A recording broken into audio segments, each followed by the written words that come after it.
Então, as proteínas, elas são os compostos mais abundantes da matéria viva, né? A gente vai ver mais à frente, porque ela desempenha diversas funções no nosso organismo. Então, elas são de extrema importância. E elas são macromoléculas que vão ser constituídas de unidades menores, essas unidades menores, elas vão ser denominadas de aminoácidos. Vamos supor que vamos ver, tipo, as macromoléculas é a molécula inteira, né? É a proteína em si. Vamos fazer uma alusão com esse trenzinho. Vamos supor que a gente tem, então, o trem. O trem inteiro, ele vai ser a macromolécula, ou seja, ele vai ser a proteína.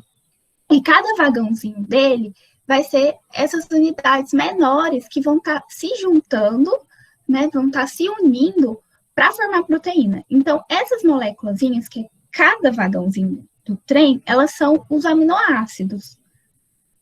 Então,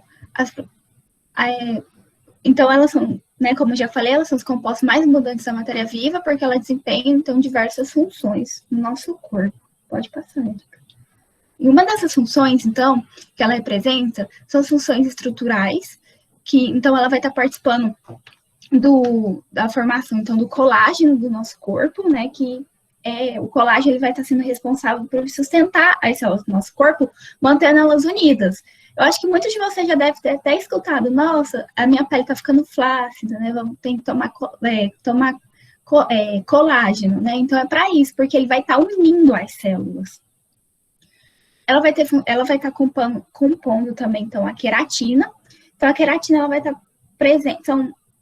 presente, então, por exemplo, nas unhas, no cabelo, nas penas das árvores. Por quê? Porque a queratina ela é impermeável, ela é uma proteína fibrosa e ela tem uma conformação rígida, né? Então, outra função também da proteína que ela vai estar apresentando no nosso corpo é da actina. Como a gente pode ver aqui na imagem, tem uma imagem aqui de um músculo, que é onde a actina vai ser presente. Ela é um filamento que está presente, então, no nosso músculo, que vai ser responsável pelo nosso movimento. Outra função importante do nosso corpo, que a proteína tem, ela tem papel, então, no nosso hormônio, né? Então, um dos hormônios que a proteína vai estar tendo como base na construção vai ser da insulina. E a proteína também é de essencial importância para a nossa alimentação, né, para a nossa nutrição, desde que não sejam alimentos que apresentem alguma toxina, né? Pode passar, Érica. Então, o que são esses aminoácidos, né? Que são as unidades menores que vão estar compondo, se unindo entre si para formar a proteína, que é aquela macromolécula que eu tinha falado no início. Então, os aminoácidos, eles são os compostos que apresentam a função amina e a função carboxila, né? Que no caso é um ácido carboxílico. Então, como a gente pode ver aqui na imagem, essa aqui é o esqueleto de qualquer aminoácido. Todo aminoácido vai ter esse esqueleto. Então, se a gente bater o olho e ver que a gente tem um grupo carboxila, que é esse grupo, então a gente bateu o olho e viu que tem um Czinho, que é um carbono, ligado a um OH, que é oxigênio e hidrogênio, e com uma dupla O, a gente já sabe que é um ácido carboxílico. Quando a gente bate o olho e vê que tem uma molécula, né, que tem um N, que é o nitrogênio, ligado a dois Hs, que são os hidrogênios, a gente já sabe que é um grupo amino. E todos os aminoácidos, eles também vão ter um radical ligado ao carbono principal. Esse radical é o que vai diferenciar um aminoácido do outro. Pode mudar, Érica.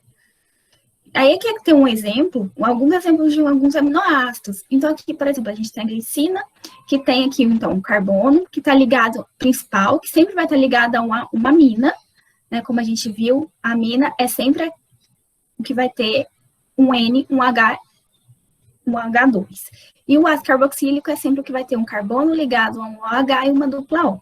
E aí que a gente tem um radical, que é um Hzinho, que é o radical.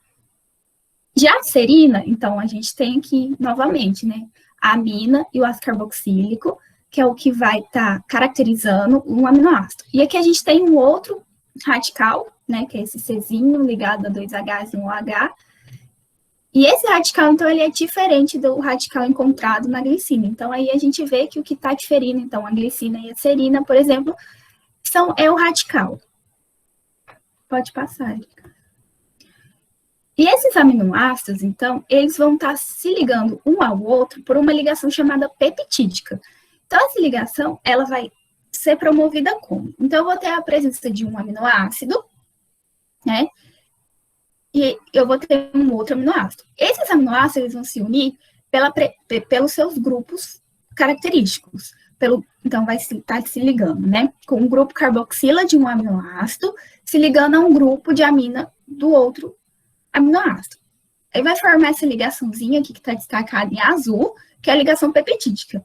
E a gente tem como ver aqui no desenho esquemático também essa ligaçãozinha maior, feita entre o nitrogênio e o carbono, que é a ligação peptídica que foi realizada entre um aminoácido e outro. Então, o aminoácido, ele pode se ligar a outro aminoácido formando uma cadeia curta, mas pode ocorrer a ligação de vários aminoácidos, formando, então, uma cadeia longa. E essa cadeia longa que vai formar se chama cadeia polipeptídica. Pode passar. Então, as plantas e os micro-organismos, eles conseguem sintetizar todos os aminoácidos que eles necessitam para o seu metabolismo. Porém, os animais, como nós, seres humanos, nós não conseguimos produzir todos esses aminoácidos necessários, né, para compor o nosso metabolismo. Então, eles acabam sendo divididos, em dois grupos, né? Então, a gente tem os aminoácidos naturais, que são aqueles que o nosso próprio organismo, ele consegue sintetizar. E tem os essenciais, que são aqueles que o nosso organismo ele não vai conseguir produzir, sintetizar, então nós vamos ter que buscar essa fonte nos alimentos, né, ricos em proteínas. Aí temos carnes em gerais, tem ovo, os grãos, né? Pode passar, Érica. Então, aqui tem só alguns exemplos, né, mais a nível de curiosidade, então, sobre os naturais, que a gente tem, então, a glicina, a alanina, a serina, e os essenciais, né, que são fenilalanina, valina, né, a lisina. Pode passar, Erika. E as proteínas, elas ainda são classificadas em proteínas simples ou homoproteicas, que são aquelas formadas por apenas um aminoácido, né, que é aquele bloquinho, né, ou pode ser, as proteínas, elas podem ser complexas ou heteroproteicas, que são aquelas formadas por cadeias de aminoácidos ligados aos grupos prostéticos, né, que são proteínas também. E as estruturas ainda das proteínas, elas podem ser primária, secundária, terciária ou quaternária. Então, as estruturas, a primária da proteína são aquelas que vão estar formando uma sequência linear dos aminoácidos. Então, vai formar uma cadeia polipeptídica de forma linear. Como a gente pode ver aqui no esqueminha, né? A gente tem aqui, por exemplo, uma alanina ligada a uma glicina, né? Então, é uma cadeia linear. E aí, um exemplo de uma proteína que está em conformação primária é a insulina, que é um hormônio do nosso corpo responsável por permitir que a glicose entre nas células. A gente tem, então, a estrutura secundária, que é quando eu tenho a primária, que ela se enrola em torno de si, formando um formato de espiral. Um exemplo, então, é o colágeno no nosso corpo, né, que, como eu falei no início, é o que vai permitir que as nossas células estejam juntas. Pode passar, Erika.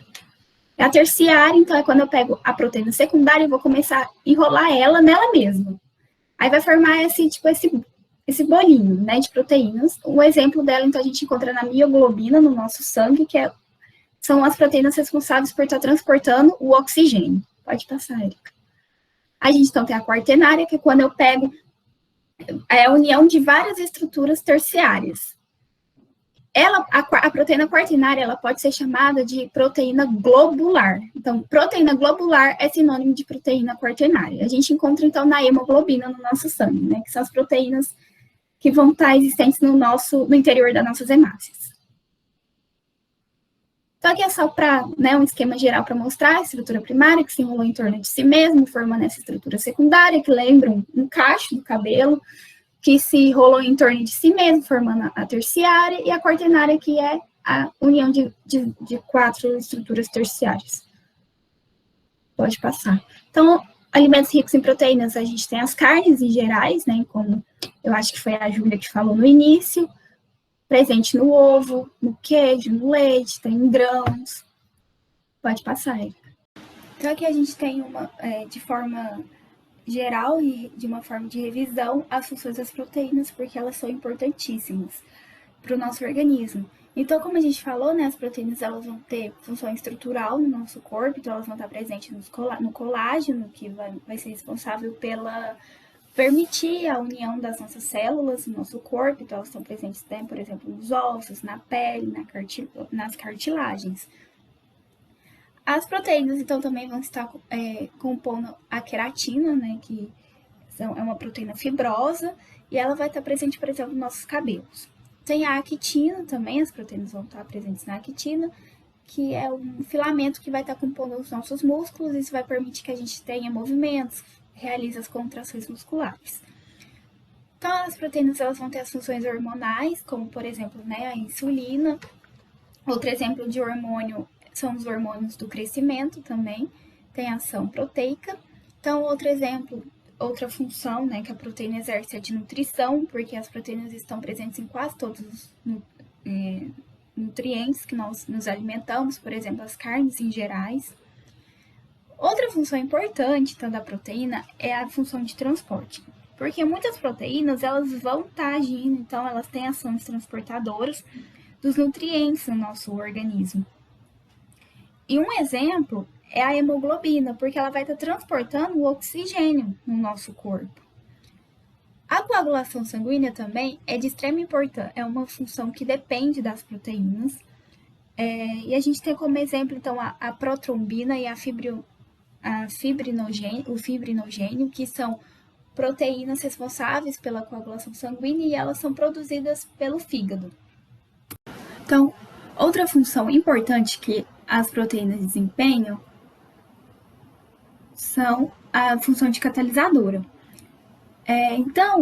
As enzimas, elas são proteínas especiais que exercem função catalisadora nos nossos organismos e elas vão possuir a função de acelerar e facilitar as reações químicas que vão estar ocorrendo no interior das nossas células. Então, essa função então, de acelerar e facilitar as reações químicas, elas ocorrem porque as enzimas, elas apresentam especificidade em relação à reação que ela vai estar ocorrendo ou à substância em que atuam. Então, isso é possível porque essa especificidade, ela se deve, então, ao fato de cada enzima possuir na sua estrutura os sítios receptores. Então, pode haver mais de um sítio ou apenas um sítio de receptor. E esse sítio de receptor, eles vão se encaixar perfeitamente no substrato, que são as substâncias que vão estar sofrendo a ação da enzima. E para explicar essa ação, existe um esquema chamado chave fechadura. Então, esse esquema, a gente pode ver aqui na figura, que a gente tem essa bolinha roxa, que representa a enzima. Então, nessa bolinha roxa, a gente está vendo que tem um triângulo cortado nela. E esse triângulo é o sítio receptor. E esse sítio receptor, ele vai ter afinidade ao substrato. E então, vai se encaixar perfeitamente e quando se encaixar, vai possibilitar que a enzima ela exerça a sua função. Então, outra função também que existe no nosso corpo, que as proteínas exercem, são as defesas imunológicas, que são os nossos anticorpos. Então, nossos anticorpos, eles são as proteínas que vão estar realizando a defesa do nosso organismo. E são especializadas. Então, elas têm funções bem especializadas no reconhecimento e na neutralização de algum patógeno que entre no nosso corpo, como, por exemplo, um vírus e uma bactéria, um fungo. Então, por exemplo, né? Então, quando tem algum antígeno, quando alguma bactéria, algum fungo, algum vírus entra no nosso corpo, o nosso corpo ele vai promover a produção de uma proteína de defesa, que são os anticorpos, e esses anticorpos vão ter a função de atacar os antígenos que estão causando a doença no nosso organismo. Então, Além disso, do mesmo modo, então, que as enzimas, elas possuem essa especificidade, né, no sistema chave-fechadura, os anticorpos, eles também são específicos, eles também possuem essa especificidade. Então, eles vão estar atuando somente contra os antígenos que foram induzidos à formação. Então, a vacina é uma das formas de induzir o nosso organismo a produzir anticorpos para combater as doenças, né? Causadas pelos agentes patógenos, que podem ser os vírus, as bactérias. Então, como vão funcionar as vacinas? As vacinas, então, elas contêm os agentes patógenos, né, que são os vírus ou as bactérias, de forma atenuados, ou seja, com baixa carga viral, ou contém os agentes patógenos mortos. Então, essa vacina, então, contendo os agentes patógenos de forma atenuada ou mortos, eles vão ser introduzidos no paciente, muitas vezes por injeção. Então, quando a gente recebe a vacina com esses agentes patógenos, o nosso organismo ele vai ser estimulado, né, a produzir os anticorpos por meio dos glóbulos brancos. Porque a gente recebeu a vacina, aí se estimulou as nossas células de defesa, em especial os glóbulos brancos, a produzir os anticorpos que vai estar combatendo essa doença causada pelo patógeno em nosso organismo. Então, a vacina é uma das formas de estar induzindo o nosso corpo a produzir esses anticorpos. Eu queria fazer uma observação com vocês sobre a aula que nós falamos o nome de um hormônio errado, que é o hormônio da vitamina D. A pronúncia correta é calciferol.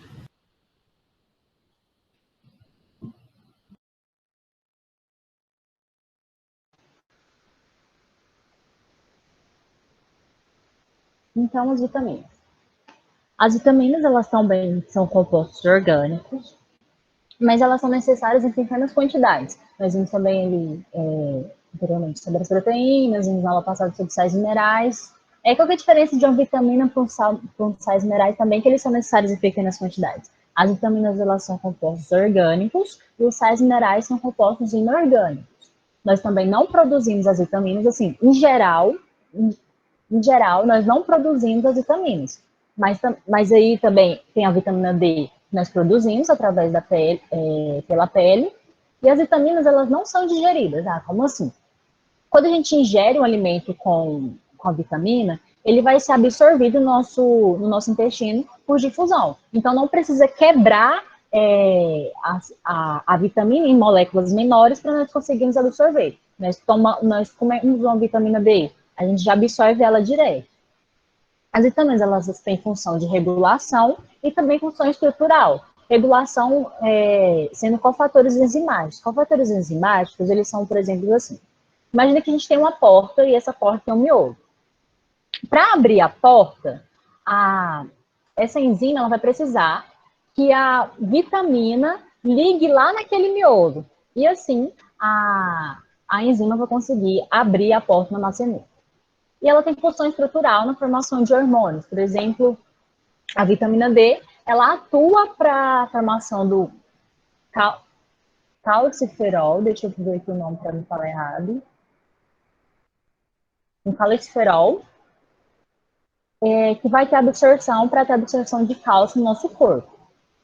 As vitaminas, elas são classificadas em hidrossolúveis e lipossolúvel. Hidrossolúvel, então, hidro de água, solúvel em água. Então, quais são aquelas vitaminas que são solúveis em água? A vitamina D e a vitamina C. Já quais são as vitaminas que são lipossolúveis? Lipo de lipídios, solúveis em lipídios. É o que tem uma que a gente chama ADEC, vitamina A, vitamina D, vitamina E e vitamina K.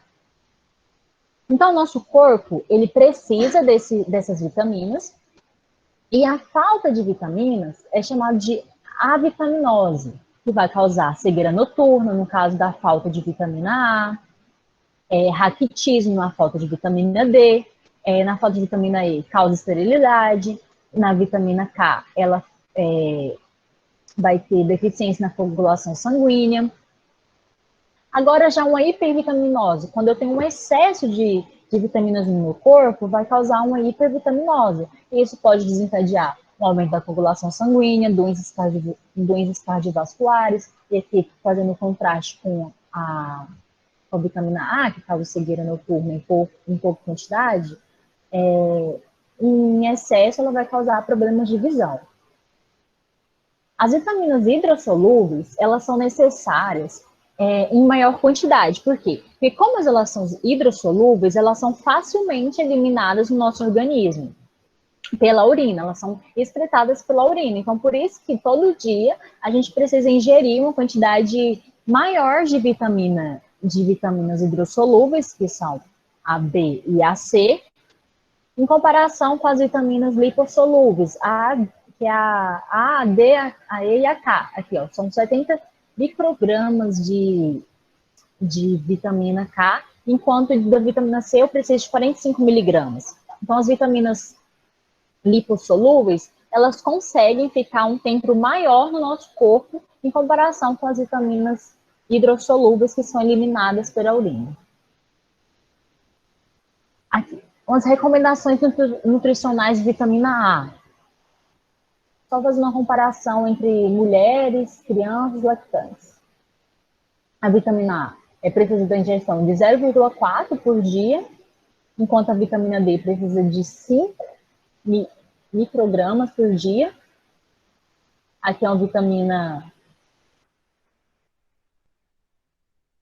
Aqui é a vitamina hidrossolúvel, em comparação com a vitamina hidrossolúvel, em comparação com a vitamina lipossolúvel. Agora, recomendações diárias de vitamina B9. A vitamina B9, também conhecida como ácido fólico, que as mulheres grávidas, elas precisam, quando elas vão no médico, o médico sempre fala para elas, toma ácido fólico, porque ele é essencial para estar formando as moléculas de hemoglobina lá nas hemácias. Então, aqui a comparação. Uma pessoa, um homem, ele precisa de 400 microgramas por dia. Já quando a mulher está grávida, ela vai precisar de 600 microgramas por dia. E aqui também nessa tabela aqui, a gente pode ver que quando a mulher está grávida, ela precisa aumentar o consumo de vitaminas, porque ela vai estar dividindo também esses nutrientes com o seu filho, com o seu feto. Então, as vitaminas hidrossolúveis são a B. Qual que vai ser a função dela no nosso organismo? Então, a B1, tiamina, ajuda a retirar a energia dos carboidratos. É importante falar que as vitaminas, elas não são a fonte de energia para nós. Quem que são a fonte de energia, onde a gente vai pegar o alimento, absorver energia, são os carboidratos. Então, a vitamina B1, ela ajuda a retirar a energia desses carboidratos, para a gente conseguir correr, conseguir fazer as tarefas do dia a dia. A falta dela, a deficiência dela, causa beriberi, que é a pessoa ficar sonolenta, é uma inflamação e degeneração dos nervos, causa até uns pontinhos assim na unha. E ela está presente em carnes, cereais, verduras e legumes. A B2 ajuda na quebra de proteínas e carboidratos. Então, a gente viu anteriormente nas proteínas que elas precisam ser quebradas em moléculas menores para a gente pegar os aminoácidos para fazer as funções do nosso organismo. Então, a B2 é necessária para quebrar esse aminoácido e carboidratos. E a falta dela causa fissuras na pele, então a pessoa vai ficar com a pele toda craquelada. Já a B3 atua no metabolismo energético, está presente em nozes, cereais. A B5 ajuda também no metabolismo energético, a falta dela vai causar anemia, fadiga, dormência nas mãos e nos pés. A B6 ajuda também na quebra de proteínas e glicose, presente no fígado. O ácido fólico, que eu comentei anteriormente, que as mulheres grávidas precisam ingerir em maior quantidade. Ele ajuda a construir proteínas e o DNA, que é necessário para ter um organismo. Então, por isso que é necessária a suplementação de ácido fólico. Ele está presente em laranja, legumes, vegetais, nozes. E a falta dele causa anemia e problemas gastrointestinais. Agora, B12, cobalamina, formação de ácidos nucleicos e de aminoácidos. Está presente em carnes, em ovos.